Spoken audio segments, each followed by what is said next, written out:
Good evening, Scott from the Pressing Matters. How are you? Good evening. I'm fine. And you?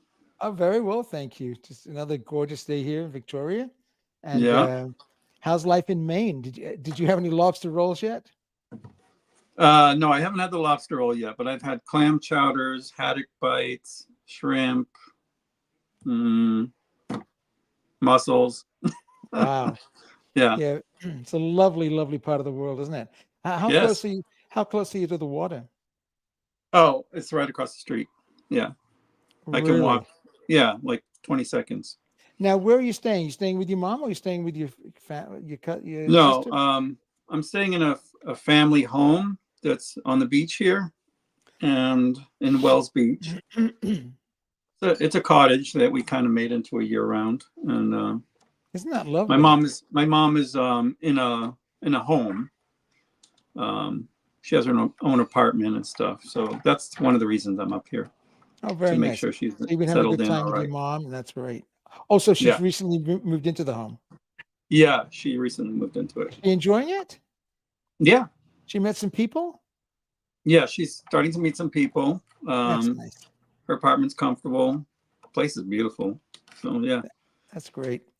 So let's before Carl and uh, Jim come on, just to let you know we have a great guest tonight, Ken Micallef from Stereophile and Analog Oh Planet. yeah. He's a wonderful, wonderful guy, great uh, writer on jazz, also a jazz musician, but he's also got great equipment. He's going to show some classical records Sure. tonight, so that'll be fun. So what he uses to review, he'll be on in a little Oh, while. nice. Yeah. So let's go through some of this. Is from Joey, of course. Hi, everybody. Hope everyone is doing good. Smiley face. This is the best night of the week. Classical night with the best maestro and supporting cast. Oh, you're so sweet, Joey. You're so kind. Yes, he is. I appreciate everyone from the Maestro cast and the Peanut Gallery. Thank you for making my week. You're very welcome. And from our other friend, Straight Talk with Jack Graham, who did a very good video this morning. I watched what they watched. You should all go and watch it at Straight Talk with Jack Graham on YouTube. Hi, all. Internet is out here, but my jetpack, portable and Verizon, is working. That's good. The Wi-Fi and high tech, it's so. Didn't Mr. Musk have a big speech of interview with the other guy, the man who shall Yeah. not be named? And there was like a 40-minute delay or something because they couldn't get on with like technically with a Yeah. million people. Yeah, it's not technology is not fun. Technology is it's all overrated. And Well. Jack's already hit the like button, so that's great. Well, it's great to it's wonderful to see you, Scott. I can't tell you. I thought we were going to miss you last week, but it was nice that you could come on, kind of Yeah. ad Yeah. It was hoc, fun. It was as they fun. say. And Yeah. you're going to be traveling next week, but hopefully you'll be at your destination by showtime. And Yes. you're staying with an audiophile friend, Yes. and hopefully he'll come Very on. special friend. Yeah, and he's your second favorite audiophile friend. After Yeah. no, and then you've got Osvaldo as well. I'm third. The three Um, of you make yes, rock my world here. Osvaldo as well, of course. I keep Yeah. reading comments from Osvaldo on different blogs. He's an amazing guy. Anyway, so yeah, it'd be nice to introduce your friend to the show, and Okay. of course the equipment. Yeah. He's got a couple of nice systems there. So looking forward to that. And Sky, I've got something to talk to you about in a minute. It's all good. Okay, hi to Sky, Good evening. and of course Joey says, "Great to have you." I think that is. Oh, and Jack says, um, Scott's the maestro in training, in training. Oh, And James says he enjoyed the Bill Evans review. Tempting. Well, I pulled the trigger on the UHQR today because I for work, Jan. It's for work. Uh, yeah. Notes and Tones, who comes on sometimes. It's a very nice fellow. He lives in LA. I think he's a musician. I'm hearing he's a musician. So hopefully he'll come on sometime and hang out. But anyway, he said that just rest assured, he has all the pressings I was talking about on my video, the the box set from 2010, and the one that I love, the '92 Yeah. Doug Sachs. And then of Duck course sacks, yeah. the other great one is the Craft OJC with Kevin. Kevin's is great. Right. And he said, rest assured, they're better. The UHQ is better than all of them. So there you go. So anyway, Yeah. Sky, we'll talk in a minute. And of course, this is from Alan. Hello, music lovers. It's great to see you. Okay, and Hello. it's now 5:06, and Jim is not on, but of course, Carl is here. Hi, Carl. How are you? Hey, all good. Hey, Carl. Yeah. Hey, Scott. Great to see you back in Yeah. full force. Yeah. Wonderful. How's New York treating you? Yeah, I've reacquainted myself with the city. I'm enjoying, being back. Oh, there's Jim. There's Hey, Jim. So I'm enjoying getting back, and my kids also helping them readjust. They're still jet lagged. The sleeping. Carl, pull your screen down a bit, please, bud. Pull your How's that? there. There you go. Let me just show Jim something. Jim, did you get the new T-shirt yet? Jim, did you get Me? Yeah, did you get the new T-shirt yet? You see it? No. Oh, it's very nice. Yeah. Oh, right. Where did you see that then? On the Trinity Facebook page, the alumni. Really? Yeah.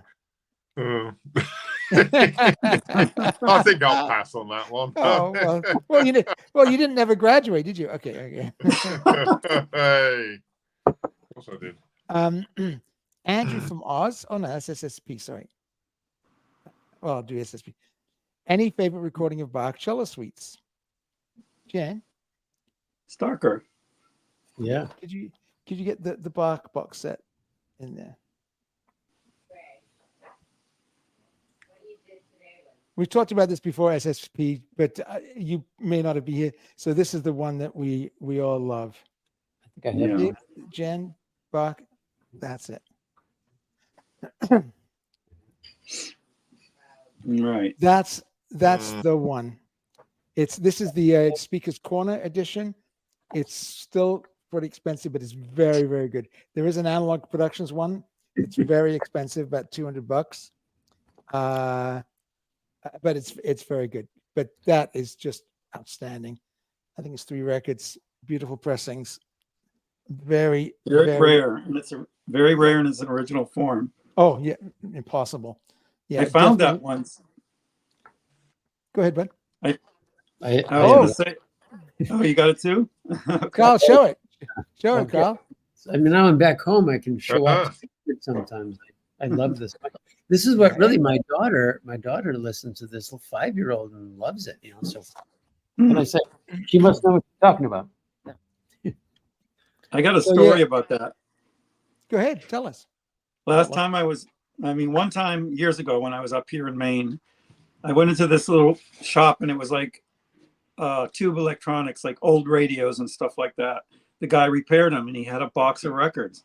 And I'm flipping through them and I got a couple of bluebacks, but he had that set in there.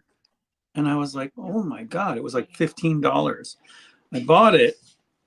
I looked it up and I was like, oh my God, this is going for like $1,200, $1,400.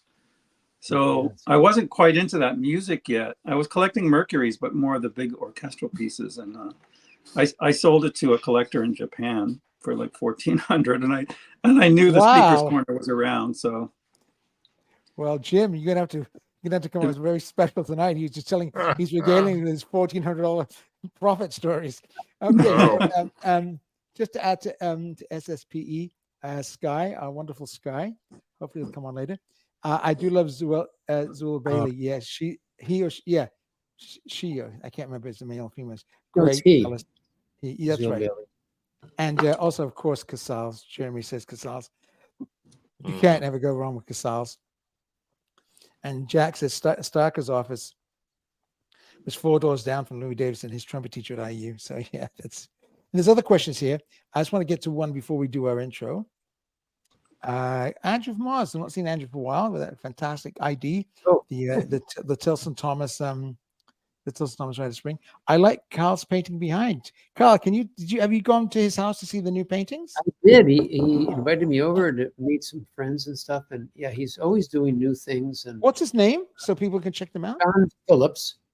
He lives in Manhattan, and also he has a house in New Jersey, where he keeps most of his rooms with studio and things. But he does painting in Manhattan. And I've known him since the 1990s. This one I got from him in probably 1996 or 1994, when I first met him. And I have several paintings by him, and I just like his work. I tell you, he uses natural canvas and does watercolors also, and they're just very. When I visited Carl, they're very striking in real life. Those paintings, amazing. It's bigger than it. Yeah, they're amazing. Striking. It's about Oh, someone's yeah. to their brain, and he's. Anyways, okay. Great. There. Thank you, Carl. Okay, so tonight, ladies and gentlemen, a very special guest, Ken Micallef's coming on in about half an hour. Oh, sorry, in about 20 minutes. Ken is a writer for Stereophile and for Analog Planet. He's also a professional drummer, and he's got one of the best jazz collections around. Works at the Jazz Record Center, lives in Manhattan, has a great stereo system, and is reviewing lots of stuff for audiophilia, for the Analog Planet and for Stereophile.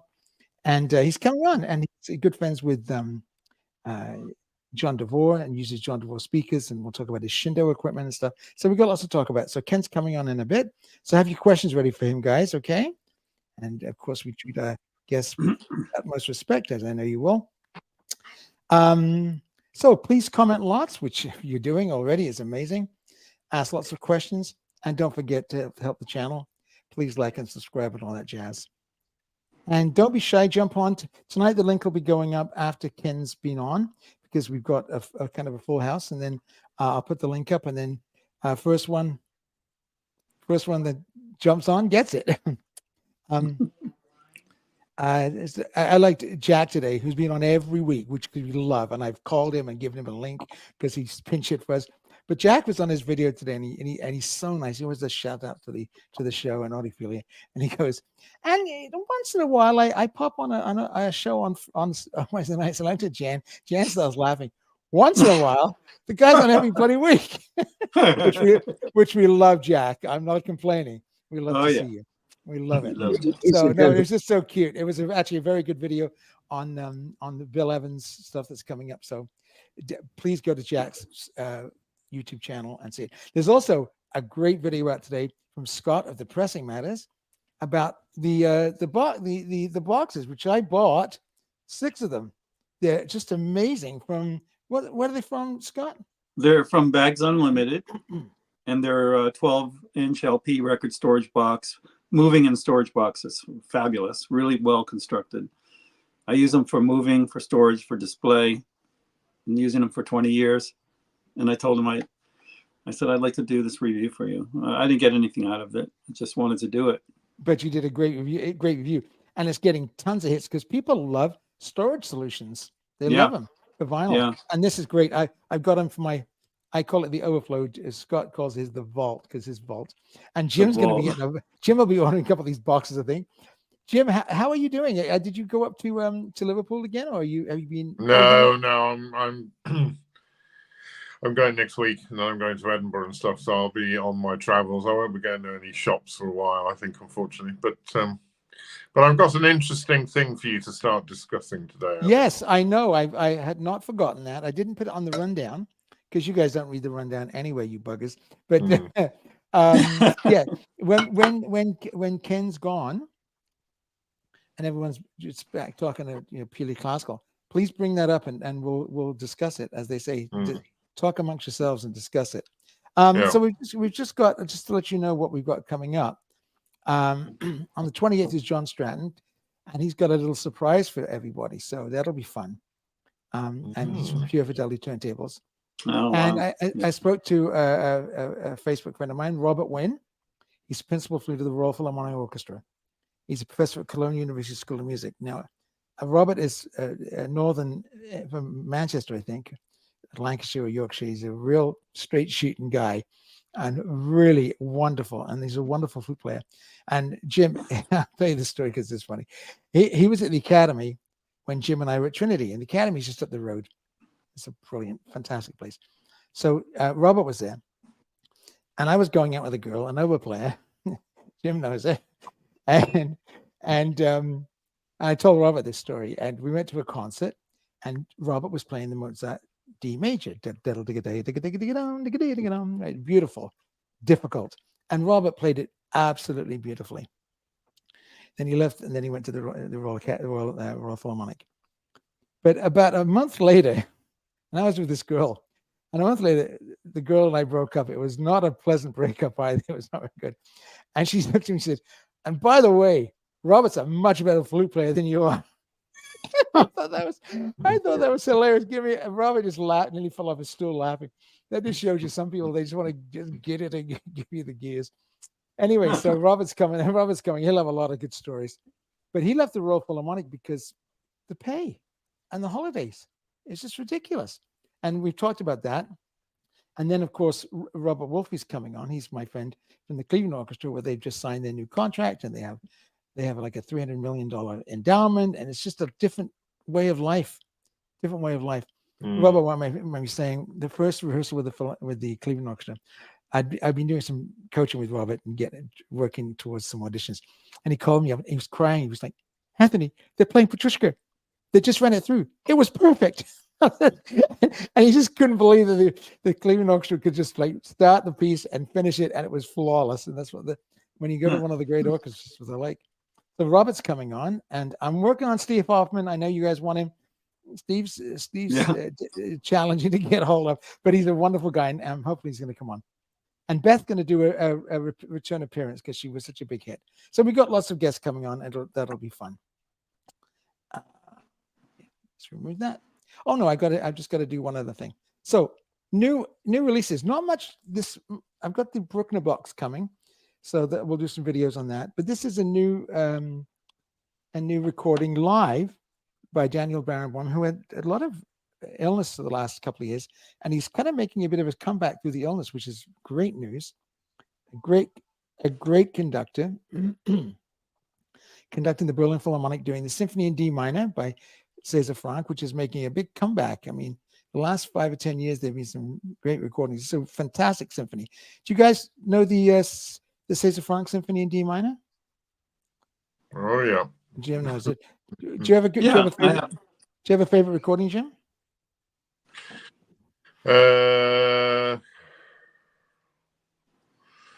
Yes, I do actually, and it's the Adrian Bolt one with the London Philharmonic in the 1950s.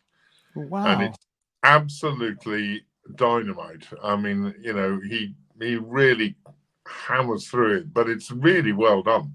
It's on one of those IMG CDs, when they used to release stuff that wasn't usually released by record companies. But it's well worth getting if you can see it, or you can stream it, I think, from the streaming services. It's well worth having a listen to. It's I mean, the third movement particularly takes quite a lick, but the other one I quite enjoyed was the Bernstein one with the Orchestre National de France. That's very well played. It's one of the best ones. And I done. like the coupling of the Roussel Symphony. I think that's one of the best recordings of the Roussel Symphony I've ever heard. Cool. It's a great piece. Well worth listening to if you don't know the Roussel 3. It's really good. And Scott, you have a favorite recording? I only have one, I think, of that piece, and I think it's Charles Munch on RCA. Oh yeah, the Munch, yeah. Because the famous one, the one that everybody says is the greatest recording and performance, is Monteur with Chicago on RCA, which is supposed to be dynamite. Oh, okay, yeah. I've listened to a lot of them because I was in love with that symphony for a long time. Then it fell out of favor, but I'm really liking it again. The slow movement, especially, is just magical. The cor anglais solo with a horn, it's just, and beautiful pizzicato strings, it's gorgeous. And Giulini does a good one, but that should be very good. It's ready for pre-order, and I would suggest that will probably be one of our that's going to be one of our building a library. And here's your homework, folks. Okay. For next week, I know we're going to try and get Jim in between travels and Scott, so let's see if we can do that. Building a first-class classical library, owned music, CD, vinyl, and Carl streamed. The Firebird by Igor. Oh, yay! Now, I will tell you, if you've got a favorite one that's the suite, which is cobbled together by Stravinsky to make some more money, that's fine. But I'm looking for the 1910 Firebird, the whole ballet, which I won't tell you the story tonight. We'll talk more about it next week when we talk about it. But there's some wonderful stories about it, and it's amazing. So let me just remove that. We'll be getting Ken will be coming on in a second. Remove. Okay, there we go. So let's go to some questions. Okay.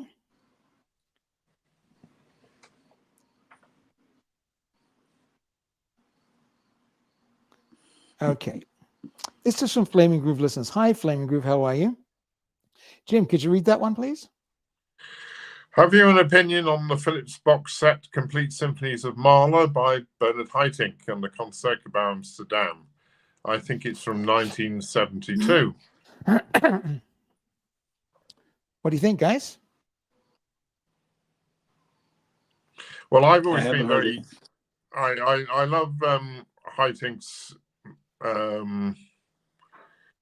earlier recordings. I think he recorded the Mahler symphonies many times, didn't he? I think the 72 is the earliest, though. The 72 is the earliest, because I mean, it's only 60 years ago now, isn't it? I think it's very, very good. Beautiful. It's very, very good. Yeah, I mean, I think his early recordings are actually much better than the later ones. And you can see them all on YouTube. All of them. 19. Yeah. See them, and it had the orchestra's always been fantastic. Yeah. But his Bruckner symphonies are great too, and you can stream them all for price of a Cobos. Well, the box set of the LPs of the Mahler goes for ridiculous prices now, doesn't it? Do they really? Yeah. Oh yeah. I mean, I think the last time I saw one on Amazon, for instance, it was about £300. I noticed they're not coming up anymore. I think people are either selling them privately or selling them through other channels.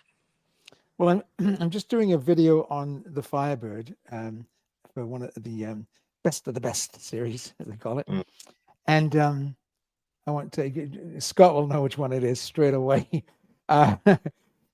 And Scott's got an even better pressing than I do, so I'm going to rope him into the video, I think. But I was looking on YouTube, on Discogs, and there's none for sale for the one I'm going to talk about. Really? And Scott's pressing, there's none for sale. None. Originals, anyway. So it just shows you there's still some stuff out there. Anyway, Flaming Groove. So yeah, I don't think you can go wrong if you get a good price on a box set. And James is saying, hi James, I have a mint original stock. I'm not bragging. $20. Yes, you are bragging. You can brag. Yeah, that's not worth bragging about. I was bragging. Carl, yeah, that's right. Carl, can you read that one?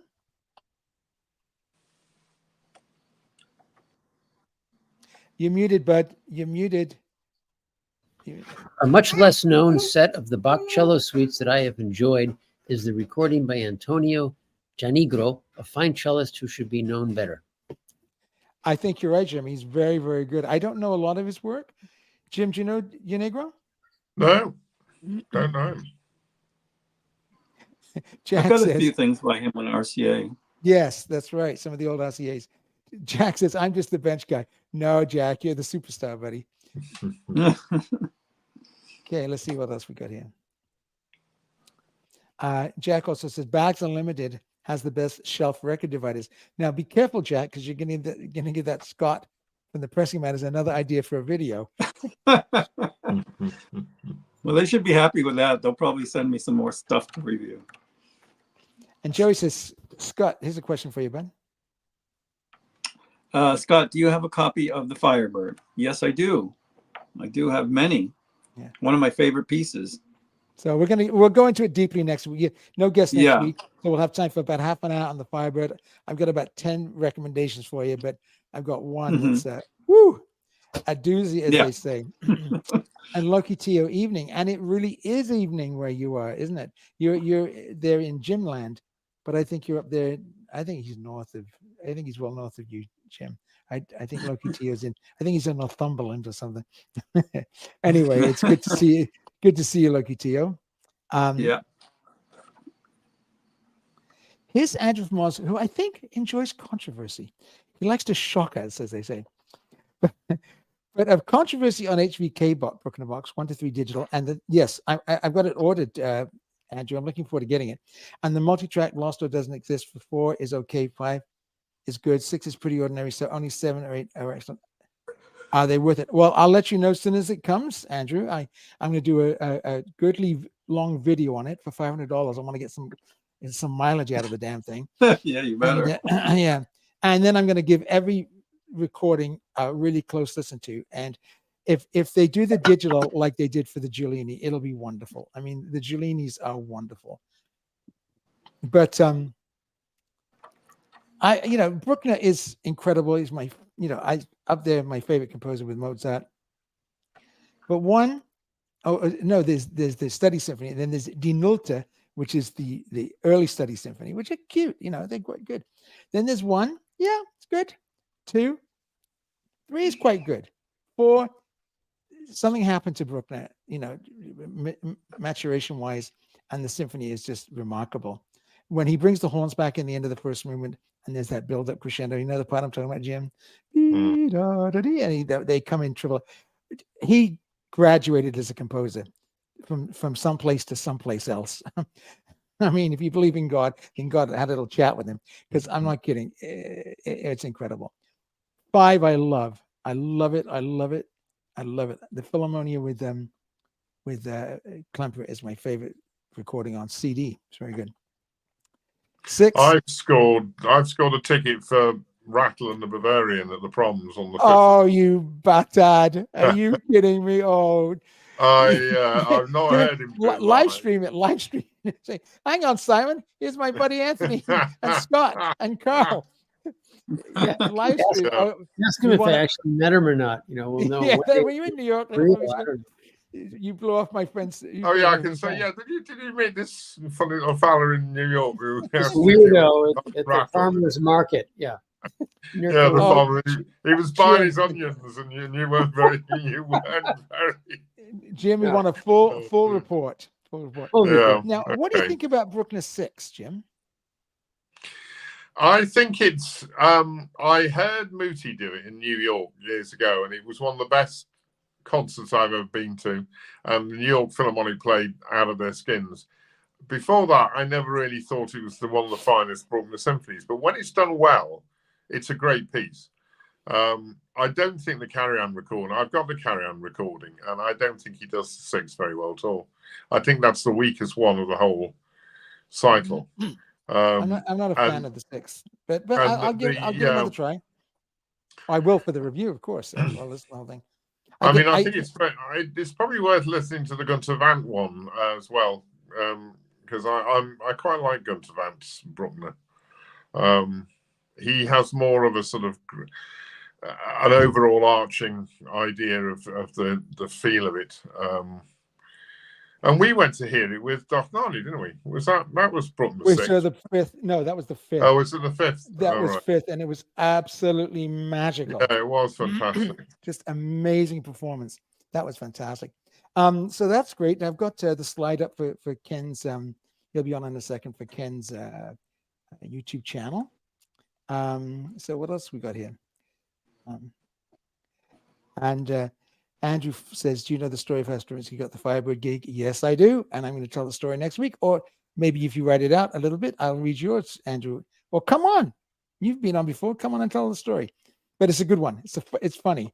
It's funny. There's the famous story, of course, when he conducted it with the LSO. He refused to leave the festival hall until he got his feet in cash. Yeah, we can't. You know what? We'll have to say some stories, but it's not funny. I think if you've known anybody, and I've known a few, miserliness. It's not pleasant. Okay, here we go. And adding to the stage. Hello, Ken. How are you? What's up, guys? Hi, Ken. Hey, Ken. Hi. Ladies and gentlemen, Ken Micallef, the great Ken Micallef from Stereophile. Hey. How you guys doing? Sorry to barge in on your party. Oh, you're not. Let me just put you Not on at all. for a second. Well, Ken, it's great to see you. First of all, thank you so much for coming on. We really appreciate it. I know you're very busy. I won't read the bio that I wrote, or that Chat GPT wrote of you today. It was incredibly lovely and complimentary, and it was very thorough, and I couldn't believe it. You've written for a lot of magazines Hmm. other than Stereophile, and it talked about your professional drumming Right. and your audiophile stuff. So anyway, before we get it, if for the people, this is a classical show, but we're going to talk about some jazz as well.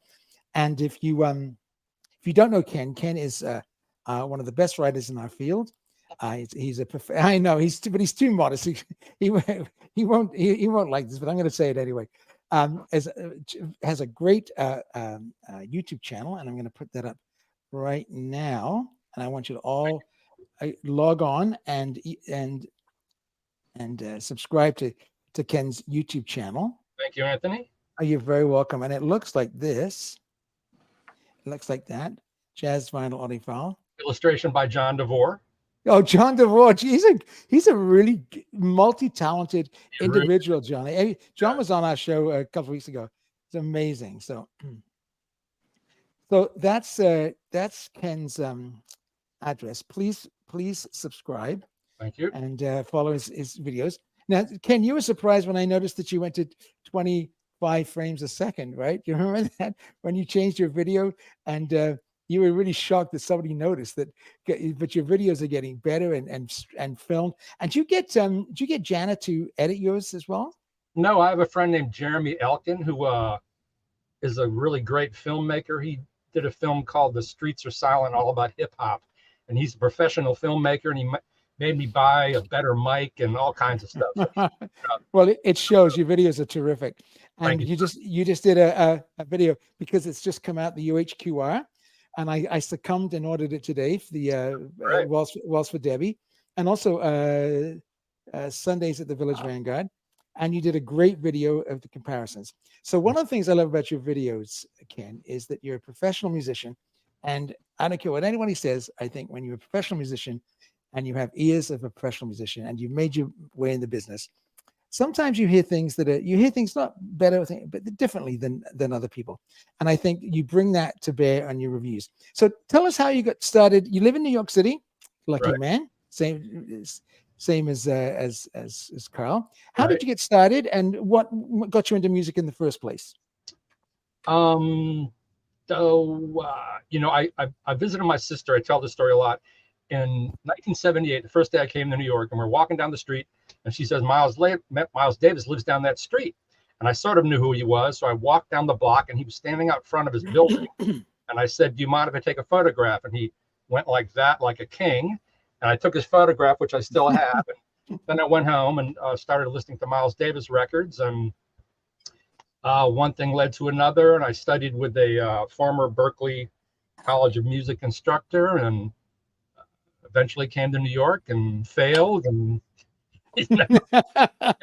sort of fell into writing. And then eventually I started writing for Soundstage many years ago, and then a series of hi-fi websites until I met Art Dudley, who was kind enough to bring me on to Stereophile. Oh, Art, yeah. Art gave me a Thorns TD-124 I still have. And yeah, we went from there, and he and Jim Austin slaughtered me for a while and made me a little bit better writer, and I'm trying to improve to this day. But I'm surrounded by such great writers of that magazine, and Jim's such a great editor. It's always a challenge. So Carl, I know, is very good friends with Jim Austin. Just lives at like 3 doors down, so right. they're together all the time. So how long have you been writing with Stereophile now and Analog Planet? It's funny because I received a Facebook notice just yesterday on the 9 years ago. I wrote my first piece, which was an As We See It, which now Jim writes all of those about. I forgot what it was about. So right on 9 years. Wonderful. And Analog Planet just since Mr. Fremer left and Mr. Metler took over, and so I don't know, when was that? A couple of years ago? I don't know. I don't know. I think it was talked about a little bit. Yeah. Go ahead, Carl. Something like 2 years ago, something like that. I think Sounds right. So yeah, so tell us a little bit about your jazz drumming. We won't do the old joke, who did drummers hang out with? musicians. Oh, Terrible joke. I know. It's awful. oh. At least, hey, listen, they You could won't have. let them get away with that. Don't worry. Don't worry, Ken. There's also conductor jokes as well, so that's good. But there's also a lot of viola jokes, right, Jim? So Jim's Wow. a professional violist and amazing singer. Anyway, Cool. so you studied with somebody from Berkeley. I know that Jerome Saba studied at Berkeley. We were talking about that. It's a great school in Boston. Not the toughest to get into, but I've been told by my friends, but very difficult to stay in. They got very high standards there, and I think it's even tougher now to get in.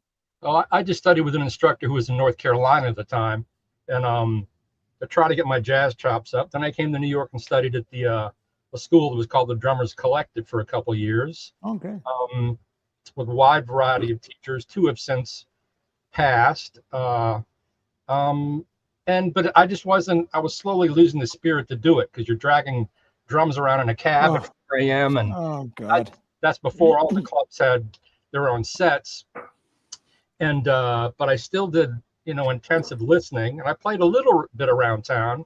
But I worked at Tower Records as a jazz buyer, and then I went to work for Cashbox magazine, which no longer exists, or the precursor to Billboard. And then I wrote about pop music and jazz and drum and bass and all kinds of weird stuff for a long time. And I used to go to England all the time in the 90s. There used to be tons of work for music writers before the internet came in and kind of destroyed all the print publications. And then they all went under in 2008. But, I don't play anymore. My drums are down in North Carolina in a storage space, but I still, I'm thinking about drums all the time. I'm always playing drums in my head all the time. And, and I relate, I did 3 videos about my favorite jazz drumming records, my favorite. I saw them. Yeah, they're great. Thank you. And that just, sort of part of my being now, I guess. And I've interviewed most of the great jazz drummers. I used to write for Modern Drummer for decades until it was bought by a Florida kind of a hedge fund right-wing guy. Anyway, and he kind of destroyed the magazine. But I interviewed most of the jazz greats, Elvin Jones and so many people. So it's still a big part of who I am, I guess. Wonderful. It's a comment from Cranberry Sauce. It's Alan. Ken does a great job on all his videos, from equipment reviews to jazz records.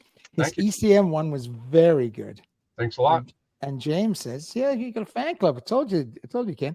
Actually, Ken's on because of course, I want to have Ken on because I love his videos and his writing. But we had quite a few suggestions from in the Peanut Gallery and also on the comments on their videos. Hey, you should have Ken Micallef on. So I twisted his arm. Anyway, James says, "Really enjoy your videos. I'd be glad to take care of the rude hot rod neighbors." What is that? I live on New York's loudest block, McDougal Street and West 3rd. Carl knows what that is. It's just, it's a crazy freaking block. But that was the great thing about COVID. It was dead quiet here. I heard nothing. But I live on the top floor of an old tenement building, and I have a lot of light and a lot of air, so I can sort of escape. But yeah, we do have rude hot rod neighbors here. This is true. Ken is the best. And then Andrew from Oz, he's from Canberra, Australia, and he's always watching at lunchtime. I love Ken's video review of Exponent turntables. Excellent. Thank you. And Loki Tio, he makes Ken makes compelling videos very watchable. Thank you. I recognize that name. Thank you. And well, he's on every live stream known to man. It's amazing, that guy. That's every guess that he worked on. You see every live stream. Oh, it's Loki Tio. And we're happy to have him here. Trust me.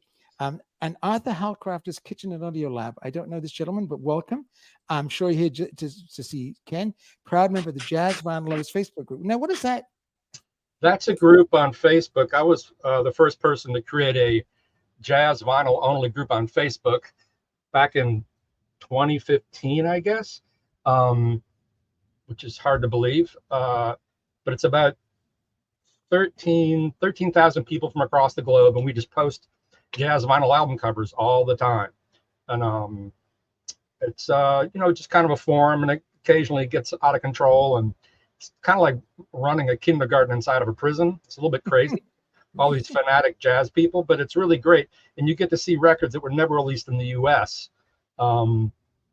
jazz records. So it's a really cool thing, along with all the usual tone poets and all that stuff. So it's a fun group. Yeah. How many records do you have in your collection, Ken? Oh, I don't know. 3,000 or something. I don't know. John DeVore commented once that I've squeezed a lot of records into this small apartment, but I couldn't really say. I'm very bad with numbers. I'm an English guy, cannot add or multiply or any of that stuff. John's got a hell of a collection as well. Oh my God. Yeah. Amazing. So while we got you, let's talk a little bit about the audiophile stuff, because we don't just do classical music here. We talk about everything, but we definitely talk about high-end audio. So tell us what your system is right now. What are you listening to? Well, I have my core system that I own, and then I have lots of what we call long-term loaners that we can use. Yeah, what's your core system? It's my Thorns TD124, my Shindo Allegro preamp, my Hoprion power amp, and the Volti Audio Raz loudspeakers. And I was also, I reviewed the Voxative audio speakers, the Ampegio 2024s that I just fell in love with. And my last line in the review was, I wish these were mine. I couldn't afford those. And so Inez Adler sort of lent me a pair, which I now have set up in my listening room. And those are incredible speakers. And then I have a bunch of ancillary gear. I'm reviewing a pair of John DeVore speakers, and all sorts of different amps and a VPI turntable. And it's kind of hard to keep track of everything. So it's amazing. We just get I'd like to talk to you a little bit about your friendship. First of all, with John DeVore, which is because we had John on the program. He was wonderful. Talk about a Renaissance man. Wow. That man is incredibly talented in so many ways, and his speakers are amazing. But tell us a little bit about your relationship with the great Art Dudley. I don't get emotional about people very much, but I remember when Steve Jobs, because I'm a big fanboy, and I remember when Art died after 3 months diagnosis with cancer. It really bummed me out for like a week. I was so bummed out because Art was the loveliest man, and we spoke a couple of times on the phone. We met a couple of times, and his wife, she's a lovely lady. But when he died, probably the best writer in our business passed on. So how did you know Art, and he got you writing for Stereophile? It's funny because I actually was friends with Art's sister before I was with Art. I just knew her on Facebook. And then I asked, on Saturdays, I work at a store called the Jazz Record Center, which is probably the preeminent jazz record store in the US. And I run Mr. Cohen's auctions, which kick off every Monday, and they're just phenomenal. But I asked Art to come in and set up one of our two TD124 turntables. And he did. And then I, gave him the hard pitch and sent him some articles. And then he and John Atkinson came over and listened to my system. Then I had the 93s, then the DeVores, and they, started giving me work. And Art was an incredible person. What Smart, a gentleman. Gentleman, didn't suffer fools, but he was very, very generous. And we knew he was sick. Jim Austin sort of told all of us. And one day I was on, I would do a lot of video interviews with different people, and I was on the way to do one with him. And he was texting me, but I didn't get the text. He was telling me not to come up. He didn't feel well, but I didn't get them. And I showed up anyway, and we made a video about his gear and about his favorite jazz records. That's all right. It was wonderful. Right. And it was only when I left and he came out the front door, he was yellow as a banana. Oh. And I was, oh, crap. And something told me I would never see this guy again. And he passed about a month later. But even feeling horrible, he did the interview, and you wouldn't know it. You wouldn't know it at all. You wouldn't know it. But and he had just gotten the diagnosis while I was on my way up. So, oh, no. Yeah, it was really horrible. But he was such a, I'm reviewing the new Airtight ATM1 2024 edition power amp right now. Oh, yeah. I opened up by quoting his review of the original amp from 2014. And it's just so, his writing is so beautiful and original and graceful. Original is amazing. He had humor too. He had a humor. Yeah, he had so much humor. It was so funny. And so we all, aim for that. But we also have, we have Herb Reichert, we have Alex Halberstadt, who's an amazing writer. Jim's a great writer when he decides to do stuff. And Jim is really, as great as Art was and John Atkinson is, Jim has really kind of raised the magazine to its highest level in a lot of different ways. The music section is much bigger and better than it was, and he's opened up the reviewing section to more writers, which I like and I don't like, because I have to fight for work. But yeah, it's hard to say much more about Art. You knew him really through his writing if you didn't really know him. So yeah. And he started the Listener magazine as well, wasn't it? Listener. Yeah, amazing. Here's a question for you, Ken. Very collectible now and very hard to find. Here's a question for you, Ken. Can you read that? Sure. I mostly listen to jazz records from 50 to 70 years ago. What records recorded in the last year would you recommend? There's a label called JMI, which is out of New York. They're doing amazing records. They have a new record with David Murray, the saxophonist, and Questlove, the drummer, and this keyboardist named Ray Angry. That's great. They also have the latest Lage Lund record.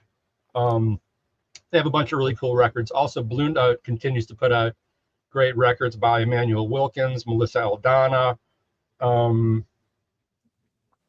They're really doing great stuff.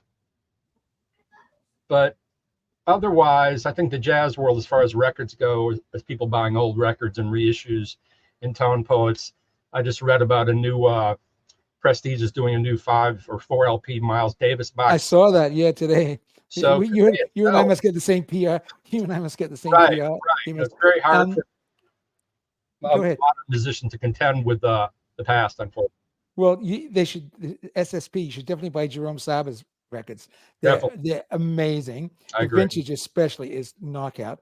And Ken, what do you think? Is it Nouvelle? Is that a New York company? I found Elon Meller. I think he's half the time here, half the time in France. And they're doing great records. I think he's in Boston.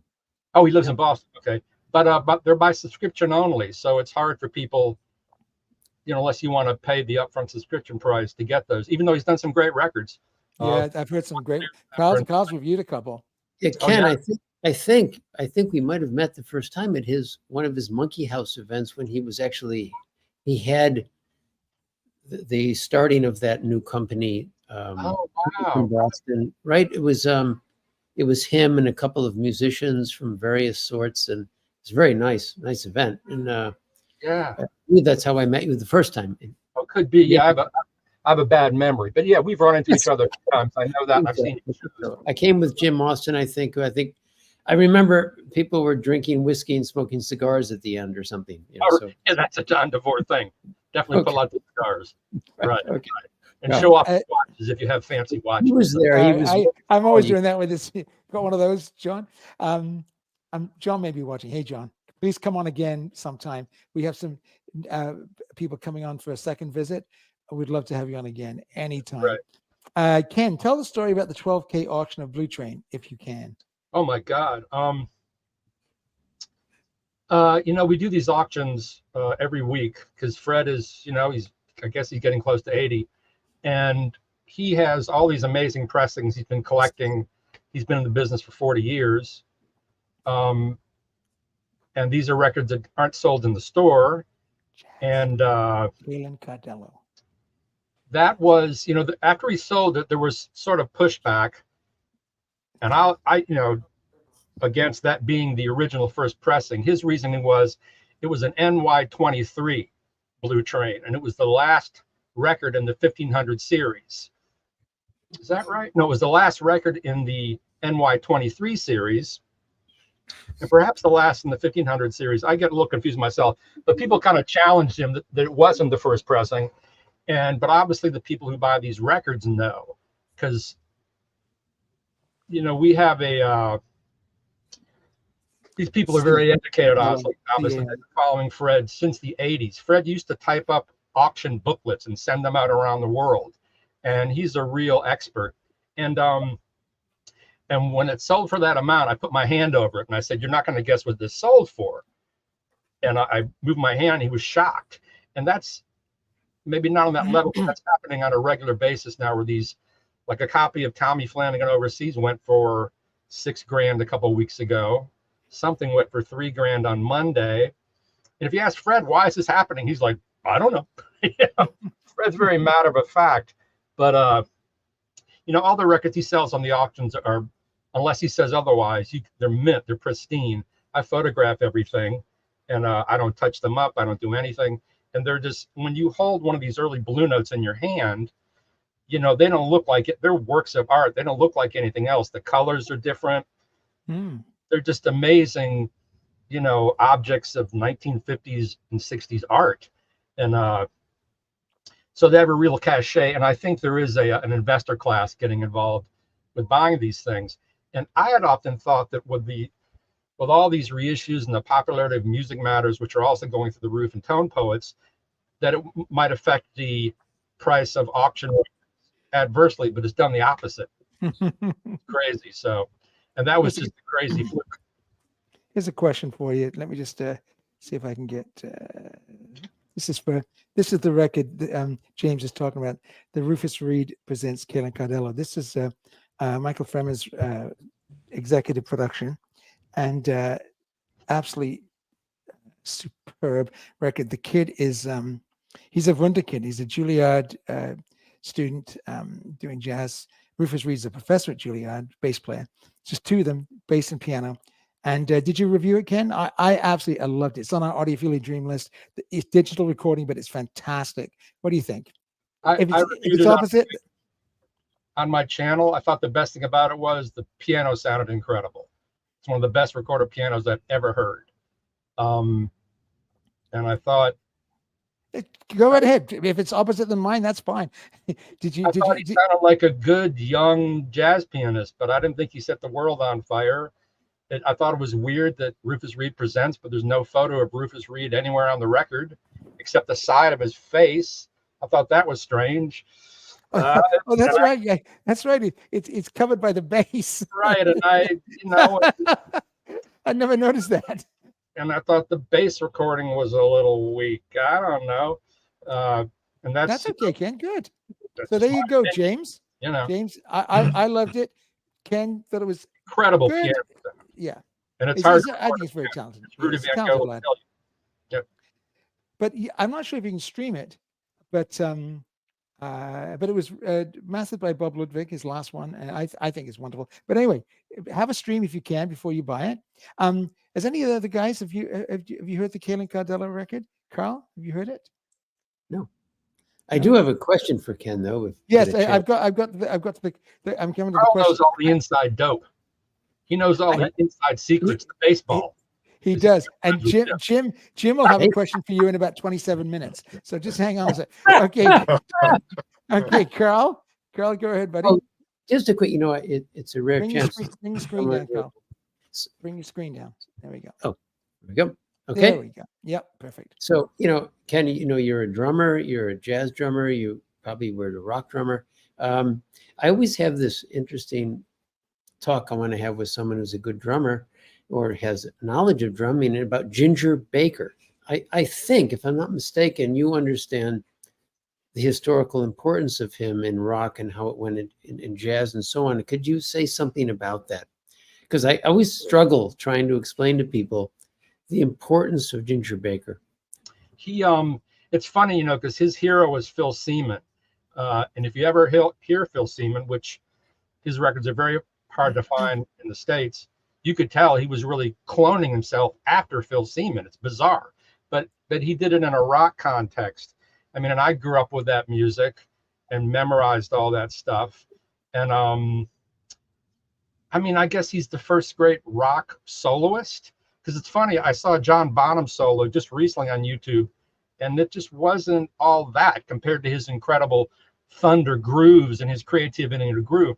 But I think Ginger Baker is the first great rock drumming soloist, and he's totally inspired like Bonham by all the great big band drummers. But I know that Baker's real hero is Phil Seaman. So does that help at all? What else? A little bit. I think mainly the fact that he actually was a jazz drummer and actually had extraordinary knowledge of jazz and appreciated it and African rhythms. And he was a very complicated person, much more so than, unfortunately, many of the drummers that people view as great died very young, from drugs and other things, and we don't know what would have happened. But he lived in old age, however awful a human being he was. I met him once; he was terrible to me, but his drumming. I interviewed him once. He was terrible to me. So yeah, not as mean as Jack Bruce though. Jack Bruce was a real SOB. but also Ginger Baker, he created incredible drum parts. His parts in Cream are they're so creative, and they're iconic fills, iconic grooves. I mean, really amazing. When he introduced African rhythms and jazz and made it simple but complicated, and double bass, the way he played it was unique to me. Just he tuned his two bass drums differently, and he did paradiddles and flams and remarkable stuff. I don't know. It's just tom flat, like Stuart Copeland. He had his tom-toms flat, which is weird. Flat. It played match grip instead of traditional grip, like most jazz drummers do. He probably could have done both. One of a kind. He was one of a kind. I don't know. He really was. He had a great sound and incredibly creative drummer. I agree. But a horrible personality. Jack, you have a question for Ken? Hey, Ken. Hey, nice man. to finally see you in person. Love your videos. So, with the Bill Evans trios, drummers, who's your favorite out of the myriad of guys that? I read that Bill Evans' favorite drummer was Philly Joe Jones, but I like the original. I heard that too. With Paul Motion or Paul Modian. I mean, those are real. Excuse me, it's Modian. That's what I thought. It is Modian. Says Mr. Expert Jazz. No, I don't know. You say Motion, I say Modian. He pronounced it a Modian in a review I saw. Yes, I saw that. Yeah. I did some researching. But yeah, I like Paul Motion and whatever. His drumming is just so sparse and beautiful and perfectly complimentary for brushwork. Yeah, great with Scott LaFaro. And okay, that's enough of this jazz stuff. Okay, Ken, what we're gonna do now is we're gonna go to get you big, and we're gonna see your classical things that you use for reviews. Hold on. Don't worry, we'll take our time. I couldn't find the ones that I used for review, which I had a 45 RPM of Scheherazade, and I have the Jacqueline Dupree with Barbaroli. I forgot the name of the thing. The famous the Elgar Concerto. One that Art gave me, and a few other things. But I rearranged all my records so I couldn't find them. But I pulled out a few. Did Art give you the ERC? Oh no! And as far as I know, his wife Janet still has all of those. I think she moved out to the West Coast to be with her father, and because John DeVore and I went through Art's collection and sort of priced it for her to sell it on eBay. But I don't think she sold the ERCs. So show that Firebird again. Yeah, I went to, we did an interview with Harry and Matt Weisfield for the Stereophile channel, this Icons of Audio series. And Harry, I mean, I have this anyway, but Harry gave me all these Presence records, but this is one I would use anyway. And what else? I love this record. This just yeah, beautiful. Oh my God. Yeah, that's favorites because it's really, really powerful. This is one of my favorites because the percussion is just insane. Yeah. Scott showed that a couple of weeks ago. I did show that a couple of weeks ago. Yeah, and that's a jazz label, isn't it? Yeah, they did Touch Records and Booker Little. Booker Little. But I love this. Is a cool record. That is just nuts. Xenakis. Oh wow. Is that Lucas Foss? You got some pretty wild stuff there, Ken. Yeah. This, which I first heard at Jonathan Halpern's house. Oh, beautiful. Fabulous. Yeah. Really great.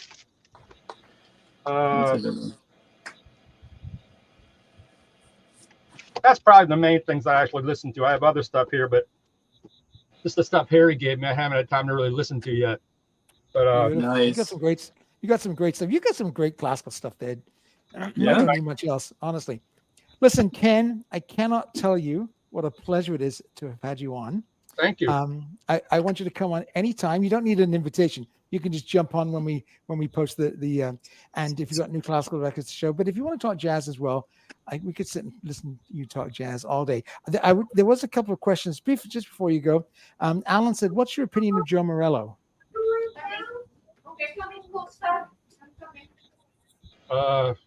I haven't heard that much of Joe Morello. I know the famous drum solo. I'm not a huge Dave Brubeck fan, but he was great at the time, I think, for that tune and Take Five and all that. But it's not somebody I would really put up there in the pantheon of great drummers, along with Elvin and Tony Williams and all those guys.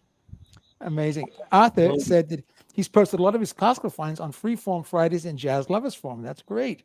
Yeah, you can't stop classical. I know we're down to 1% market share, but I always say there's two types of people in the world: those who love classical music and those who don't know it yet. So I always think that there's, the gateway drug is jazz, and then you get to classical. Listen, Ken. First of all, does anybody have any other questions? Scott, Jack, Jim? No, You okay? no. It's just been fascinating listening to you. I know very little about jazz, so I have a question. Absolutely fascinating. Tell you, there are a lot of people doing jazz YouTube videos, myself included. And Ken, I'm not saying this because you're here. No one does it better than you. I appreciate that. When I started, no one else was doing it. Now I have a lot of competition.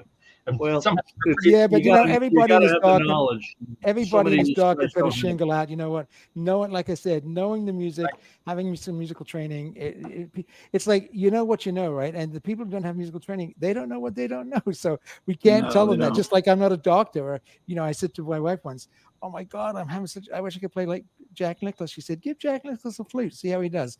And that's the thing. Everyone has their own. Anyway, please come on anytime, Ken. Stay well. It's great to see you. I'd like to ask you guys a question, referring to what you just said. Why is classical music down to 1% of market share? I mean, jazz is like 3%. Why is it 1%, you think? It's a great question, Ken. I think streaming has a big part to do with it.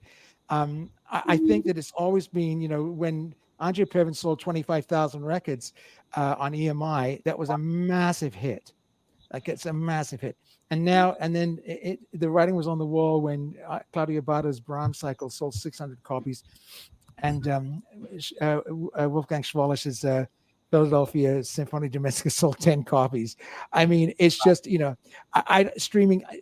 Who doesn't like classical music? I mean, what's not to love? But but it's also education, though, isn't it? Absolutely. Go ahead, Ken. Yes, Go ahead, it is. Go ahead, Jim. No, it's all to do with education. I mean, what I despair about, certainly in the UK, is, all the youth orchestras and things I was in from the age of about 12, they've all gone, It's only private schools and people with money now that actually have a gateway to learning instruments. There's no state provision for teaching music. There's no state provision for teaching, anything. And I think it's, I mean, talking to friends in the States, it seems to be roughly the same in America now. It's if you go to a private school or I mean, like you have a slightly different way of doing it than we do, but it's education, and music needs to be, people need to be able to experience it. If they're not going to experience it, I mean, I'll give you a little story. I went to the Victoria and Albert Museum on Sunday with Clara to see a friend, and they've got some great exhibitions on, but the biggest crowd was for this pop singer that is in Vienna. What's her name? She's just had her concerts cancelled. What's her name? Netrebko. No, pop singer. Wasn't Taylor Swift? Taylor Swift. Yeah. Taylor Swift, yeah. The place was absolutely heaving with young girls and boys, and they were only there because they put Taylor Swift costumes in various parts of the museum. And I watched the kids coming through the museum. They weren't interested in looking at, the great tapestries of the 15th and 16th century Flemish. All they were interested in was a pair of hot pants and boots of Taylor Swift in a glass case. You know, Ken, and you probably know the number of the total amount of vinyl records sold last year. The percentage of Taylor Swift versus the total amount of vinyl. It's astounding. I don't know the number, but it's people wouldn't believe it if you heard it. Yeah, no, Crazy. absolutely. So it's a complex subject, Ken. But you know what? It's I remember going to a concert many years ago in London, and I met up with one of my original harmony teachers from Vanier College, and I said, "Do you remember, Keith, when you said that the orchestra will be dead in 30 years?" Well, we're here listening to one, and it's just the death of classical music has been written many, many times, but it's like the Statue of David. It's not going anywhere. So of course jazz and with vinyl jazz and every reissue, that's having a bit of resurgence, but it'll all settle down and we'll be able to buy our records, and there's still lots of recordings coming out and new ones from boutique companies. So that's good. Anyway, Ken, thank you so much. It's been what a pleasure. Thank you, Ken. Yeah. Continue great success with your writing for Analog Planet. I know that next week, the week after next, John Stratton is going to be on, Pure Fidelity. I know you reviewed his harmony and you loved it, and your boss bought it. It was that good. I own one. Rafe's last name I can't remember, but 3 or 4 reviewers who reviewed his, purchased it. It's that good. Rafe So John's. Arnott bought one? What's that? Rafe Arnott, he bought one? Yeah, no, I think Rafe bought one. I know he reviewed and loved it. Oh, that's great. Cool. It's an amazing guy. So Well, there thanks you for go, having me on, guys. I really appreciate it. Thanks, Anthony. Let's come on again soon, okay, Ken? Thank you. All the best. Have a you great very evening, my friend. Bye. Take Right. care. Bye-bye. Thank you, Ken. Very Bye. nice. Thank you. So, Jim, no question. But you were all doing so well, and you know so much more about it than I do. No. I I'm wanted to not, see. uh, I wanted to see Ken's classical stuff too. I knew he'd have good classical stuff to review his stuff because Ken had an interesting conversation on YouTube once with a reviewer who only listens to electronica, and I don't. How can you? I mean, I got Boards of Canada, love it, but and it's and I use it for reviews sometimes. But there's, it's you got to use all sorts of things. Anyway, by the way, Jack, you're muted. Yeah, I'm muted Boy, because the crickets are going in the background. That's okay. The picture behind you Kids in the background. was absolutely beautiful. It's not Absolutely. a picture. I'm sitting on my Yes, deck outside yeah, the my picture house. of it. Yeah. And it's nice. So anyway, let me just get some questions. I put the link up again. If Sky wants to come up, I want to talk about a couple of things. We've got about 20 minutes. We talked about our homework for next week. Let's go for some questions. Now, Billy, I think you're new to the channel. If you are, welcome. If not, welcome back. Scott, could you read that one for us? Anyone have an opinion on David Ostrat MoFi aluminum I'm in and Cacciatorian. Sibelius concertos on CD? I didn't know they had an aluminum CD of that. No, I think he's Cacciatorian's first name. I think. I don't know. Anyway. Okay. I think. I don't know. Yeah. Do you know it? He say It's a great MoFi? name. Maybe you should change it. I'm not really sure.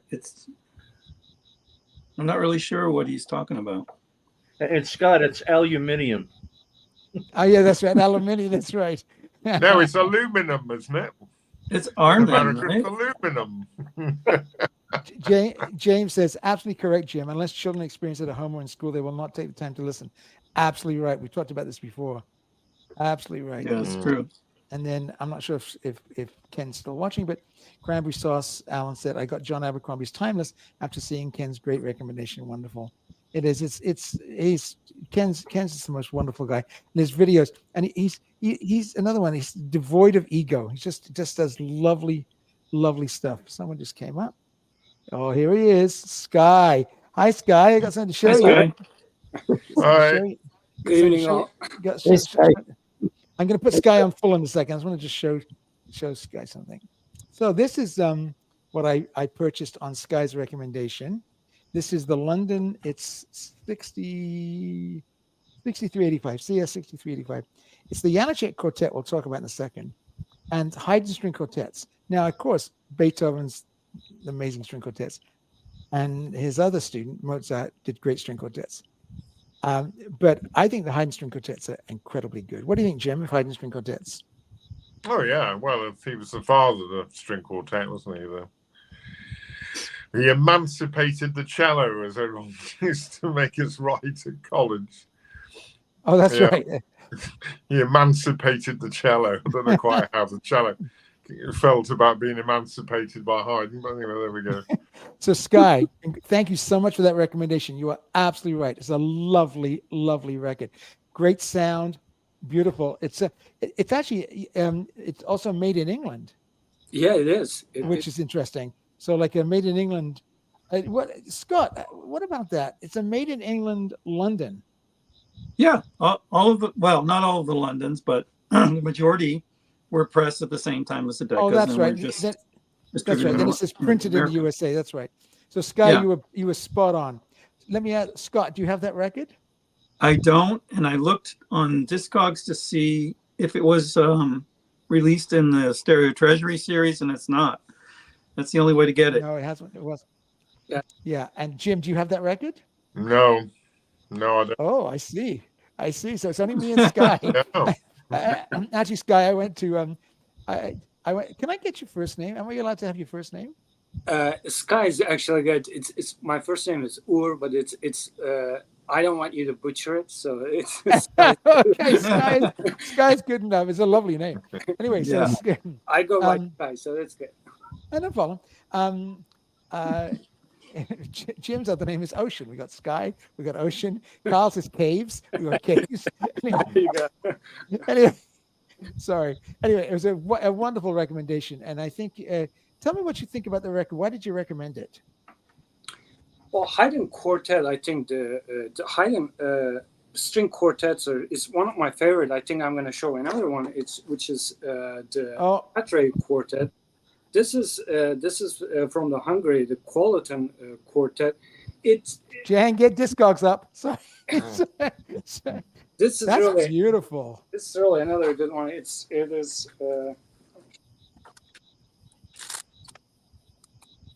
So it is SLPX 11333. So the reason I really like string quartet is because something about intimacy and and it's very harmonic. It's very musical when it comes to Haydn quartet, and I love string quartet. So another box set that I would really highly recommend is actually probably I'm the only one listening to this. Is the I'm going to be spending more money. I got the Chabrier coming. I got the Chabrier coming too. It's even when I told my friends I am listening to Shostakovich string quartet. Oh yeah, oh yeah, Fitzwilliam and Decca. It is absolutely wonderful. It's nothing. I think anything string quartet and a glass of wine is just. That's a beautiful sounding set. Yes, the Fitzwilliam, definitely. Yeah. The Janacek is very good. I did a little bit of research. They're still going strong after about 70 years, obviously with new players. And they haven't done much lately, but their first ones with this early one, this was recorded in 1964. It's really quite early. And they had and they're very good. Their intonation is very good. I'm a crazy person about intonation with string quartets. Their intonation is very, very good. One or two little slips in the end of the fifths, but other than that, bang on all the way through. Beautiful choice of quartets. Yeah, is the joke, the serenade, and then the fifths, which is beautiful. Got some very famous tunes. But the principal violinist, I don't forget his name. He has the most incredible sound, and it's really rich. And once in a while, for Haydn, he sometimes kills the lily. Like, look at my sound, guys. Aren't I great? And he is. It's amazing. But sometimes it's so rich. It's maybe he's at the Vienna Coffee House and he's having cream and Kuchen and more cream and just a little bit, but very rarely. But the rest of the time, the phrasing is beautiful. You were bang on, Sky. Loved it. So I'm glad I got it. I've listened to it. It's been on the record player nonstop since I got it. And I've got the Chabrier coming, but it hasn't arrived yet. Not yet. All right. So the Tatrai we'll be getting for sure. Okay. So Scott, did you say you had a record to show us? Oh, nothing in the classical realm. I've been just poking around the thrift shops here, kind of trying to get some stuff for a follow-up to my Living Stereo Popular video. It was doing so well, and I promised a second edition, and I have plenty of stuff at home, but I did come across one from that series. The Sons of the Pioneers, Cool Water. Let me get you big. Sons of Pioneers. Yeah, the cowboy songs in Living Stereo. Yeah, that's pretty cool. And horse. and I found this sealed. Yeah. Yeah, Alex North's score for Cleopatra. Oh, This was mentioned in the Absolute Sound years and years ago when Harry was writing. I have the stereo one. This is mono and it's sealed. $4. Oh, you mean not 99 pence? No, nothing was 99 pence here. And I'm going to do something on the Command Records label too. So whenever I see something that I don't have in Command, I get it. And I've been looking for this one for a while. I love the typography on this. But you know about Command? They get all these guys like Lou Davies. Who's Lou Davies? They get all these guys, but the players that they use in these orchestras, they're the top studio players in whatever city they record it. That's they right. get a no-name guy who gets the top. I mean, they get top play. They're great. Yeah, Okay, it'll guys, be an interesting video. in the last 10 minutes, we have another gentleman who's come up to the. Would anyone like to make way for another gentleman for 5 minutes before we? Let me go. Yeah. You don't mind, Jack? Jack? No. You're No. amazing. Okay, Jack. We will see you very Jack. soon. Okay, Okay, and adding to the stage. Thank you, Jack. Hi, James. How are you? Good. How are you? Good. Let me just put you on solo. Now, have you been Hey, up James. before? No, I don't think so. Oh, well, thank you so much for coming bet. up. Hello there. Hey. Wonderful. Hey, James. I just want to say I really enjoy it. I've been enjoying a little bit of everything here. Thank you, James. Carl and Now, his additions to the internet things I've been looking up, the streaming and all the other stuff that you guys have been putting up. And I just wanted to, I had to do this. This is my original. Oh yeah. Yeah. Sorry. that's okay, Jack. That's for sale, by the way. Oh, you're coming up. We thought you were coming to say hello to us. No, Oh, Jack, I'm just teasing, Jack. James, let me ask you a question. Sure. Is it your son that's in the Calidor String Quartet? Yeah. Isn't that Got wonderful? two kids that are both musicians, and Isn't that wonderful? They are amazing. Now, what's your son's name? Jeff Myers. Jeff Myers.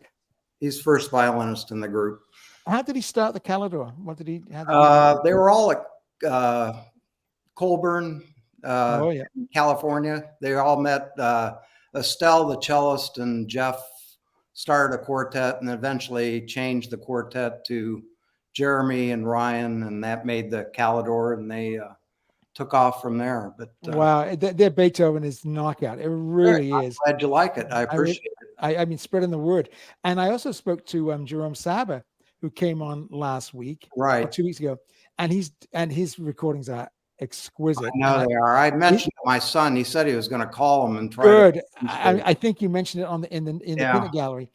I actually thought maybe they're in the process of doing all the corn golds, and I thought, boy, that would be a spectacular show for Yeah, you know, they've probably heard, your son's probably heard the Corn Gold with the Aura Quartet. It's direct to disc. It's very good. oh, it They- is. they- Oh, they're well, mem- then forget it. no, they're members of the consecutive, but it's fairly new. And I'm thinking, but they need some competition. And the Corn Gold Quartets are very, very good. Anyway, James, tell us what you got behind you. I can see some interesting stuff. Oh,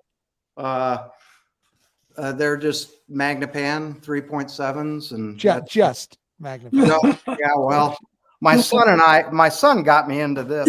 He lived in New York, so he could only fit the LRSs in there, but he eventually got 1.7s in his. He moved to Philadelphia because it was more reasonable. But I've had most of this stuff for quite a while now. This is a bassist turntable. Oh, I saw. Isn't that? Look at that. And a tube VAC preamp.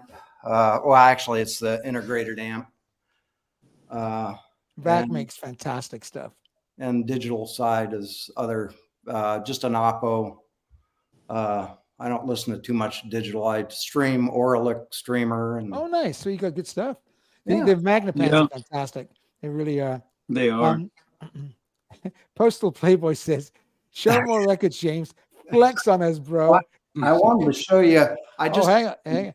bunch of things Hang that on. James is coming in for the kill. Hang on, Okay, Scott. no, this is nothing. This is something. No, James, we want to buck Scott. Bring him on. Bring him on. No, I just want actually. Okay, if you want me to bring it on, then I'll. No, Bring it on, James. Bring it on. No, this is stuff you can find, and it's not. And they're really. This is Cleveland. Of course, you know I'm a big Cleveland fan. You probably heard my. I grew up in Cleveland and was taught by Marcellus and. James, are you a clarinetist? I'm a clarinetist. Yeah. Because my one of my best friends, Robert Wolfrey, is Right, yeah, right. he's into Cleveland. I've heard him many times. Yeah, and he's coming- actually, he sits next to my daughter's friend, Effendi. Who Yeah, plays- just from Laurier. I can't believe it. yeah, right. Yeah. Yeah, well, Robert's not very good, and I taught him all he knows. But anyway, Robert's Right. coming. Robert's coming on. He's on tour right now. Yeah, I'm looking forward to that. He'll be on in September. But he's the most wonderful person, and he'll have a lot of Cleveland stories for you. So yeah, please jump on. Absolutely. Come say hi.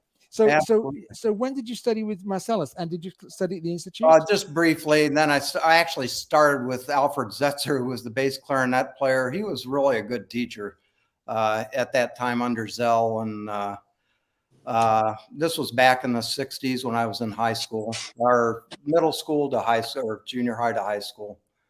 So you didn't continue with? No, I went to Ohio State and I became a teacher instead. And actually, I tried to convince my kids to not go into the performance. Yeah, I know. I mean, you know, when both my kids didn't do it, I was like, oh God, they dodged a bullet. Like I came, I said, there's other things to do, but they were successful and they're doing a good job. Well, So. he certainly has. So your son studied at Colburn. Did he study in New York as well? Did you say? No, he just studied at Colburn under Robert Lipset. He was pretty much his teacher for the time, and they went to New York about 10 years ago, and they've been there. But if you're in the New York area, they're playing the whole Beethoven cycle at Lincoln Center. Carl, get up there, man. Chamber Music Society at Lincoln Center. So I mean, they're heavy duty. I mean, they're gonna do extremely well. I mean, you don't They need to are. play that. They're Calidor. I mean, they're throwing their lot in against a lot of famous. I mean, 200 recordings that are famous of that. They've been very lucky.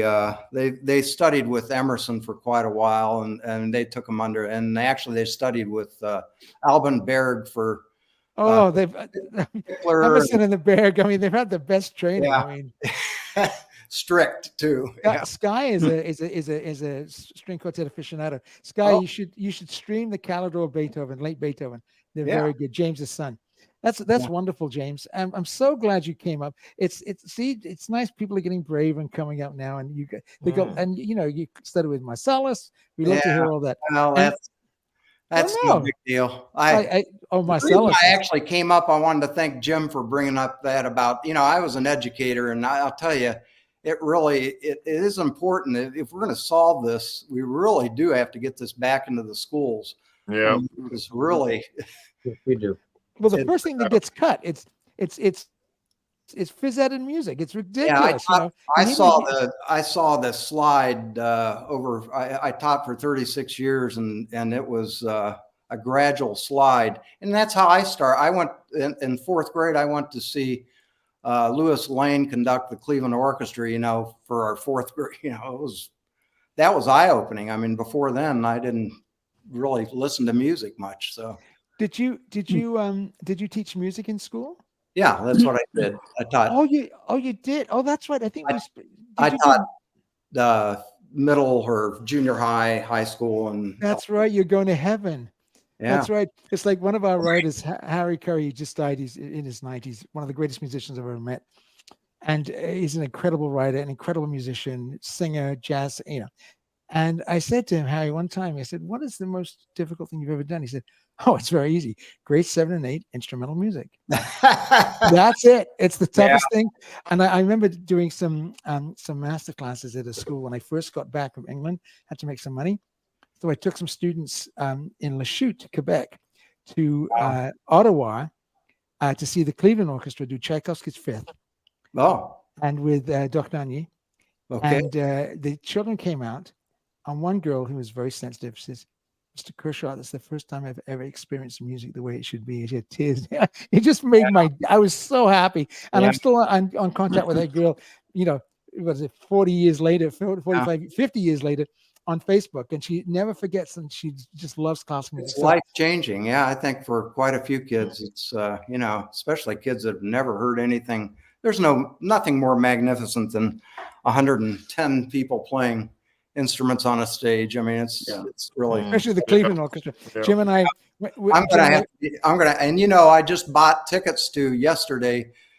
Cleveland added Huja Wang, and she's playing Tchaikovsky, but she was supposed to show up with, what's his face here, Klaus Micallef, but they're not dating anymore. Right. So I missed up. Yeah. So I saw him do The Rite of Spring, which was worth it.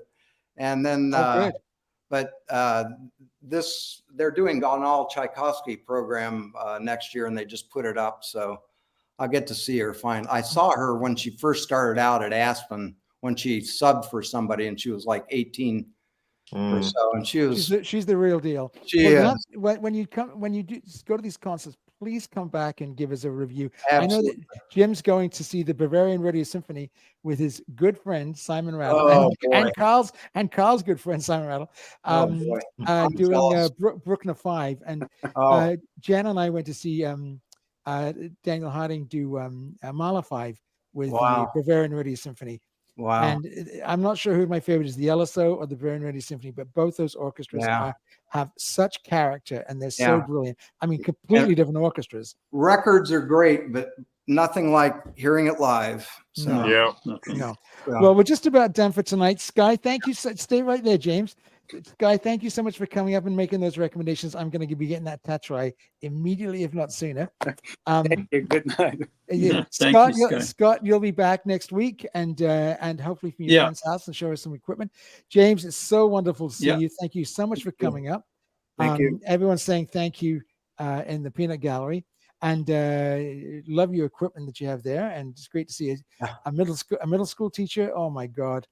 I mean, I remember going to do another masterclass with a friend of mine, and he did it for 30 years. How the hell did he have enough energy to do that? Like, it's the energy, right? That you need to do that job. Yeah. The energy. It's like you walk in, you're full on. Their energy, Yeah, they're amazing. The next generation, and that's fantastic. Carl, Carl, we didn't get to stream it tonight, but next week we'll have a lot. That's okay, bud. Carl, I'm not apologizing, Carl. I'm just it's very nice. I'm not happy to do it. So I'm just teasing you. Next week we'll do the Firebird. So and please give us your streaming ones. And Jim will get to your records next week. We'll have a bit more time. So, and Scott, my friend, thank you so much for everything. Just stick around while I hang up. Everybody have a great week, and that goes so fast. Amazing. So we'll see you next Wednesday. Thanks so much, everybody. All right. Have a great week. Good night. Good night. Bye.